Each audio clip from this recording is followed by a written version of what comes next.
بسم اللہ الرحمن الرحیم۔ ایک مرتبہ کا ذکر ہے کہ خراسان کا ایک مشہور فقیہ بغداد آیا۔ ہارون کو بھی اس سے ملاقات کا اشتیاق ہوا۔ اس نے اسے دربار میں بلایا، گرم جوشی سے اس کا خیر مقدم کیا اور بڑی قدر و منزلت کے ساتھ اپنے پاس بٹھایا۔ فقیہ اس عزت افزائی پر پھولے نہیں سما رہا تھا اور ہارون پر اپنے علم کی داغ بٹھانے کی کوشش کر رہا تھا کہ اچانک بہلول کہیں سے پھرتا پھراتا دربار میں آ نکلا۔ اس نے سلام کیا۔ ہارون نے اسے بیٹھنے کے لیے کہا۔ فقیہ نے اس کا معمولی لباس، بوسیدہ گدڑی اور دھول میں اٹی ہوئی جوتیاں دیکھیں اور قدرے حیرت سے بولا، آپ بہت مہربان اور فراغ دل ہیں کہ معمولی لوگوں کو بھی اپنے دربار میں جگہ دیتے ہیں۔ بہلول اپنی جگہ سے اٹھا اور اپنا عصا کھٹکھٹاتا اس کے قریب پہنچا اور بولا، قبلہ، گستاخی معاف، آپ اپنے ناقص علم پر کیوں اس قدر مغرور ہیں؟ آپ میری ظاہری حالت کا خیال نہ کیجیے اور میرے ساتھ علمی مباحثہ کرنے کے لیے تیار ہو جائیے تاکہ آپ کو پتہ چل جائے کہ آپ تو کچھ بھی نہیں جانتے۔ فقیہ نے ایک نگاہ غلط انداز اس پر ڈالی اور کہا، میں نے سنا ہے تو پاگل ہے، میں پاگلوں سے بحث و مباحثہ نہیں کرتا۔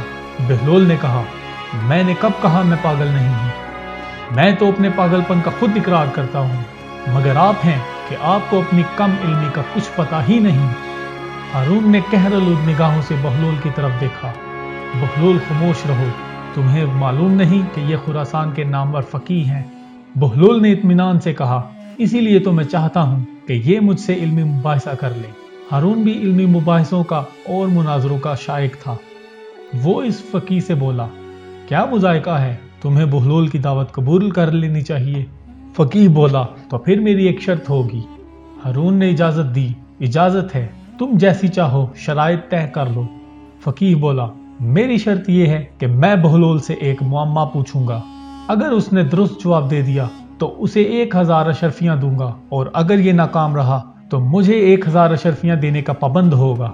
بہلول مسکرایا، ہم فقیروں کے پاس مال دنیا کہاں؟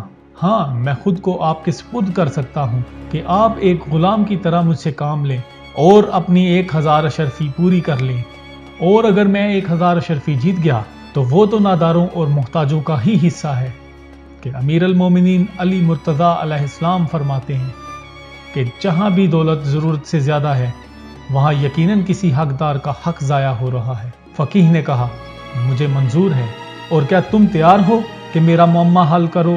بہلول نے جواب دیا، بصر و چشم۔ فقیہ نے ہارون سے پوچھا، علی جا، آپ کی بھی اجازت ہے؟ ہارون نے شاہانہ تمکینت سے کہا، اجازت ہے۔ فقیہ نے اپنا معمہ پیش کیا۔ ایک گھر میں ایک عورت اپنے شرعی شوہر کے ساتھ بیٹھی ہے۔ اسی گھر میں ایک شخص نماز پڑھ رہا ہے اور دوسرا روزے سے ہے۔ اچانک دروازے پر دستک ہوتی ہے اور ایک شخص اندر داخل ہوا، جس کے آ جانے سے شوہر اور بیوی ایک دوسرے پر حرام ہو گئے۔ نماز پڑھنے والے کی نماز باطل ہو گئی اور روزہ دار کا روزہ بھی باطل ہو گیا۔ کیا تم بتا سکتے ہو کہ باہر سے آنے والا شخص کون ہے؟ دربار میں سناٹا سا چھا گیا۔ لوگ ایک دوسرے کا منہ تکنے لگے۔ بہلول نے برجستہ کہا، گھر میں داخل ہونے والا شخص اس عورت کا پہلا شوہر ہے جو سفر پر گیا ہوا تھا، جس کے بارے میں یہ خبر ملی تھی کہ دوران سفر انتقال کر گیا ہے۔ اس عورت نے حاکم شرع کی اجازت سے اسی مرد سے عقد کر لیا تھا جو اس کے برابر بیٹھا ہوا تھا۔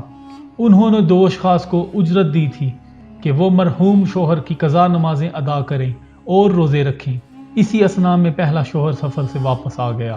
کیونکہ اس کی موت کی خبر غلط تھی، چنانچہ اس کے آتے ہی دوسرا شوہر اس عورت پر حرام ہو گیا اور دونوں اشخاص کی نماز اور روزہ باطل ہو گئے، جو شوہر کو مردہ سمجھ کر اس کے لیے پڑھی اور رکھے جا رہے تھے۔ ہارون نے ستائش کی، مرحبا، مرحبا، بہت خوب۔ بہلول، بعض اوقات تو تمہاری دیوانگی فرزانوں کو بھی مات دے دیتی ہے۔ باقی وزیر اور امیر بھی داد تحسین پیش کرنے لگے۔ شور کچھ کم ہوا تو بہلول کہنے لگا، کیا علی جا کی اجازت ہے کہ میں بھی اس فقیہ سے ایک سوال کروں؟ ہارون نے کہا، اجازت ہے۔ بہلول نے پوچھا، کیا آپ تیار ہیں؟ فقیہ نے نخوت سے کہا، ضرور پوچھو۔ بہلول نے اپنا معمہ پیش کیا۔ فرض کریں کہ ہمارے پاس ایک مٹکا شیرہ اور ایک مٹکا سرکہ موجود ہے۔ ہم اس سے سکنجبین تیار کرنے کے لیے ایک پیالہ سرکہ